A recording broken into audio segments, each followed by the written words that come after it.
여러분 안녕하십니까? 6월 25일 금요일 뉴스투데이 강원입니다.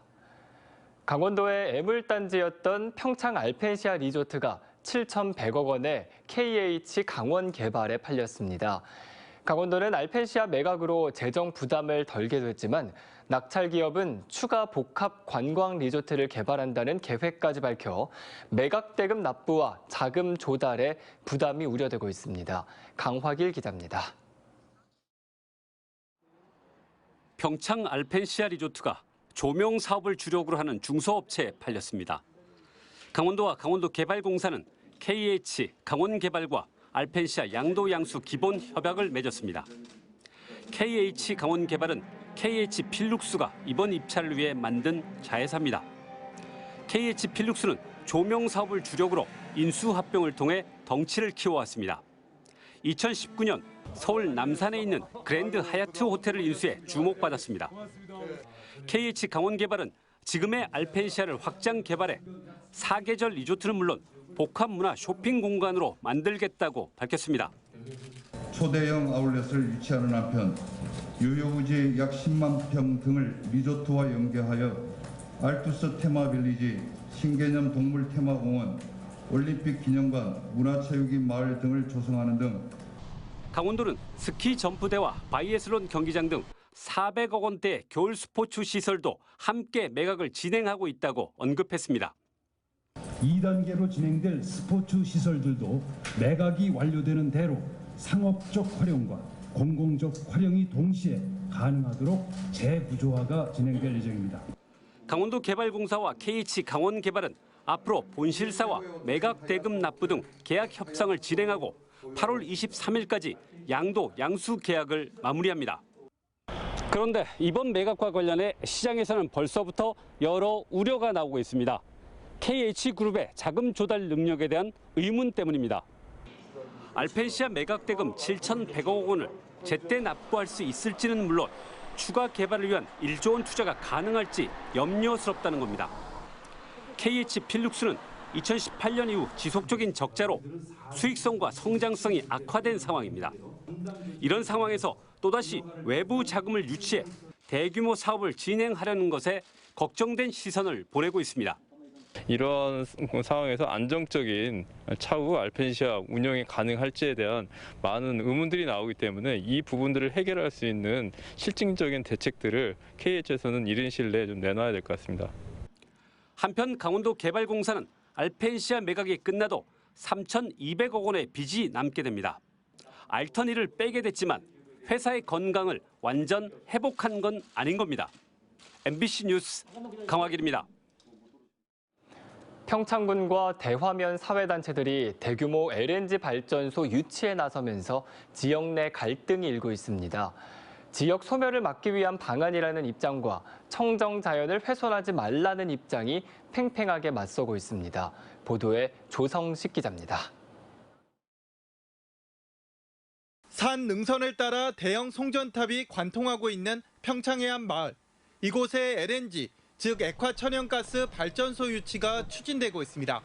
최소 15만 제곱미터 터에 최대 발전 용량 2,000메가와트급으로 발전소와 변전소 등이 신설되고 기존 송전탑을 활용해 전기를 보낸다는 계획입니다.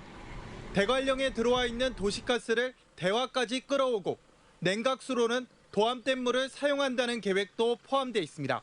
이번 달 말 LNG 발전소 유치 신청을 앞두고 지역에서는 벌써부터 찬반 의견이 팽팽하게 맞서고 있습니다. 이를 찬성하는 주민들은 지역이 소멸 위기를 맞은 상황에서 발전소 유치로 인구 유입과 일자리 창출, 경기 활성화를 이룰 수 있다는 설명입니다. 지역 사회단체를 주축으로 주민 절반 이상의 동의서를 받아 이미 평창군에 제출하기도 했습니다. 지역이 없어지고 지금 나 같은 우리 친구들, 우리 후배들은 여기 들어와 살아라 그러면 살 수가 없어. 먹고 살 수가 없으니까. 이제 그런 거라도 만들어지면 우리가 뭐 연구원으로 있든지 거기에 엔지니어로 있든지는 못하겠지만 그래도 다소 지역에 도움은 될 거 아니냐는 얘기. 하지만 유치를 반대하는 주민들은 청정 자연이 훼손될 것이 불보듯 뻔한데 이를 제대로 설명하지 않고 발전소의 장점만 부각하고 있다고 반발했습니다. 또 지역 주민들에게 받은 발전소 유치 동의서가 도시가스 공급 사업으로 둔갑해 진행됐다며 절차상 문제도 지적했습니다. 오염물질이 많이 나오는 발전소가 평창에 들어선다는 것 자체가 일단 좀 잘못된 선택이라고 생각을 하고요. LNG 발전소의 장점과 단점 이런 것들에 대해서 투명하게 공개하지 않고 한편 평창군의회 의원들은 안동 LNG 발전소를 방문해 시설을 둘러보고 다음 주 임시회를 열어 동의 여부를 논의할 예정입니다. 한국남동발전이 공모로 추진하는 LNG 발전소는 오는 8월쯤 건립지가 최종 결정될 예정입니다. 주민들이 나서 LNG 발전소를 유치하는 보기 드문 사례가 펼쳐졌지만 유치 도전장을 내기 전부터 단순한 이견 표출을 넘어 지역 내 찬반 갈등 조짐이 일고 있습니다. MBC 뉴스 조성식입니다. 삼척과 태백을 잇는 국도 38호선의 일부 구간이 장기간 개통되지 않자 주민들의 불만이 터져나오고 있습니다. 이제나 저제나 참고 기다려도 좋은 소식이 들려오지 않자 화를 내고 있는 건데요. 유인호 기자가 취재했습니다. 곧게 뻗은 편도 2차선 도로가 1차선으로 좁아집니다. 확장하지 못한 구간이 있어 예전에 좁은 도로를 이용하는 겁니다. 국토교통부가 이 도로의 4차선 확장 공사를 시작한 건 지난 2007년. 2016년에 대부분의 구간을 개통했지만 중간에 3.1km는 아직도 연결하지 못하고 있습니다. 국도 신설 노선과 붙어있는 사찰과의 보상 문제를 해결하지 못하고 있기 때문입니다. 조만간 되겠지 하고 참고 기다려온 삼척 시민들은 불편이 6년째 이어지자 불만을 표시하기 시작했습니다. 반발의 중심에 서 있는 지역 번영회는 개통 지연을 규탄하는 펼침막을 대거 내건 데 이어 주민들에게 사업의 내막을 날리고 관심을 촉구하는 호소문을 배포했습니다. 주민 서명 운동에도 착수했습니다. 이 길을 이용하는 주민들은 그 길로 인해서 상당한 스트레스를 받으면서 한 1, 2분 만에 통과할 수 있는 길을 10분 이상 걸리는 거에 대해 가지고 시간 낭비도 되고 상당히 그 불편함을 많이 겪고 있습니다. 그리고 5년이나 방치하고 있다는 것은 원주 국토관리청의 너무 안일한 행정이 아닌가 그렇게 생각됩니다. 지역 번영회는 최근 국토관리청과 두 차례 만나 조속한 개통을 촉구했습니다. 하지만 기대를 가질 만한 시원스러운 답변은 듣지 못했습니다. 구두상으로는 공사 과장님께서 노선 변경이 가능하다라는 말씀은 하셨습니다. 그러나 문서적으로는 아직까지 그러한 부분들을 답변하지 아니하고 원론적인 이야기만 반복하고 있는 상황입니다. 지역 번영회는 교통사고의 위험과 불편에 대한 책임을 묻기 위해 감사원 감사 청구와 국회 진정, 손해배상 소송 등 다각적인 노력을 기울이겠다는 입장입니다. MBC 뉴스 유인호입니다. 강원도에서는 해마다 다슬기를 잡다가 목숨을 잃는 사람들이 적지 않습니다. 특히 올해는 홍천강에서만 일주일 사이 2명이 숨졌는데 모두 인적이 드물고 갑자기 수심이 깊어지는 구간에서 사고가 발생했습니다. 김상훈 기자가 그 현장을 취재했습니다. 홍천을 가로지르는 홍천강. 넓은 강변덕에 여름이면 물놀이객과 다슬기를 채취하려는 사람들이 몰립니다.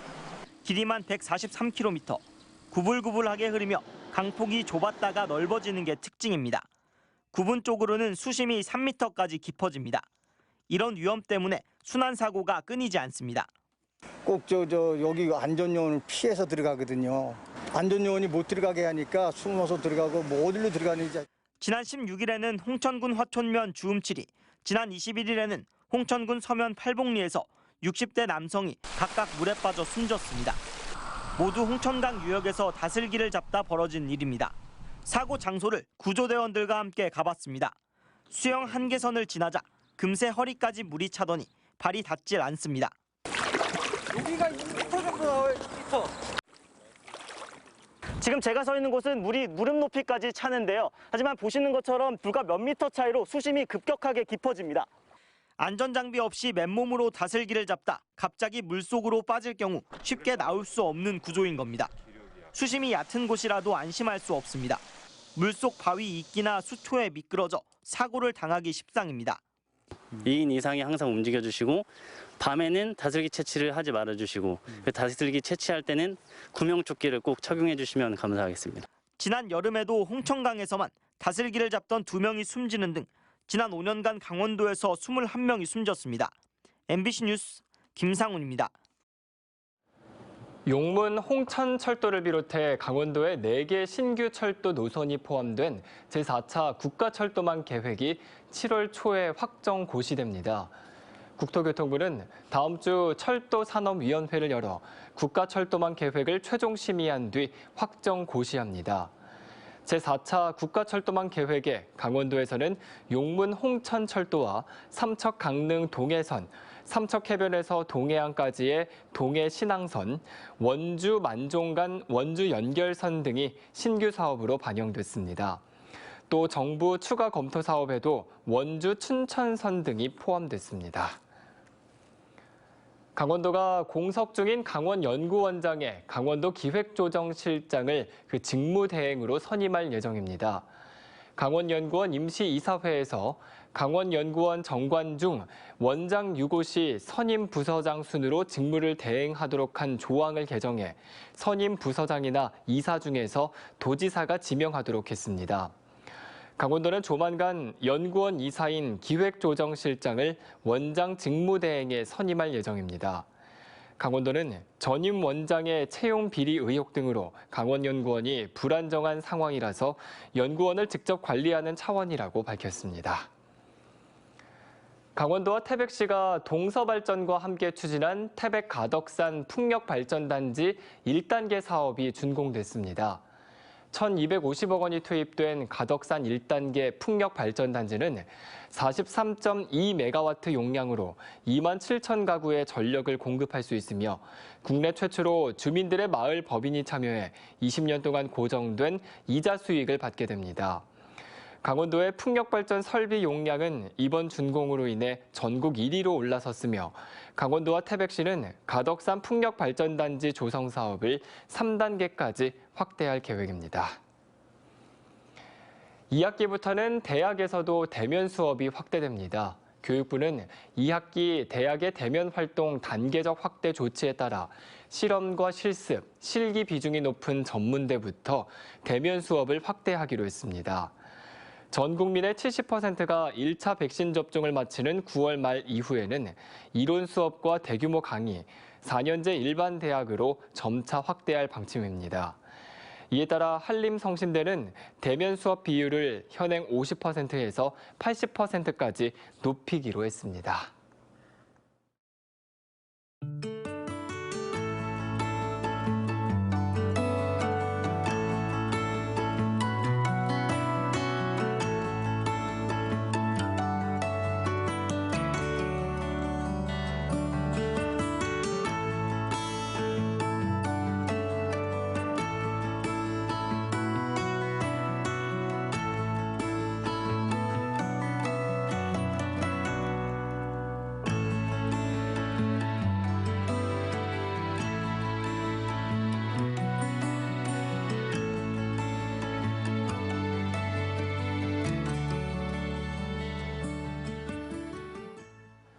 춘천시가 발열과 기침, 인후통 등의 증상이 있는 시민들이 의무적으로 코로나19 검사를 받도록 행정명령을 내렸습니다.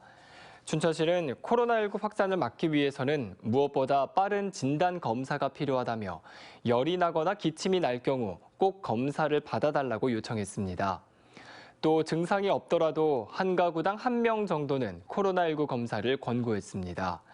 검사 장소는 보건소 선별진료소와 봄내 체육관에 마련된 임시 선별진료소 2곳입니다. 하반기 코로나19 예방접종 대상자가 확대되면서 다음 달부터 접종기관이 확대 운영됩니다. 원주시는 7월부터 백신 접종 위탁기관을 87곳에서 96곳으로 확대하며 이 가운데 79곳에서 화이자 백신 접종을 맞을 수 있다고 밝혔습니다. 치약체육관에 마련된 접종센터도 의사를 8명으로 2배 늘려 하루 1,000명 이상 화이자 접종이 가능해집니다. 7월 초부터는 6월에 접종하지 못한 60살 이상, 19일부터는 고3과 교직원, 돌봄 인력이, 26일부터는 50대가 접종을 시작합니다. 더불어민주당 춘천시 의회 의원들이 국민의힘 전현직 선출직 공직자들이 방역수칙을 위반한 의혹이 있다며 철저한 조사를 촉구했습니다. 의원들은 지난 19일 춘천 사암리 인근에서 국민의힘 전현직 선출직 공직자 10여 명이 술과 음식을 차려놓고 행사를 벌였는데 마스크를 쓰지 않고 5명 이상 한자리에 모여 방역수칙을 위반했다고 주장했습니다. 더불어민주당 의원들은 제보받은 사진이 있다며 신고서와 함께 증거를 방역당국에 제출하겠다고 밝혔습니다. 중소벤처기업진흥공단이 횡성형 상생 일자리 참여 업체를 만나 이모빌리티 클러스터 성공을 위한 지원 방안을 모색했습니다.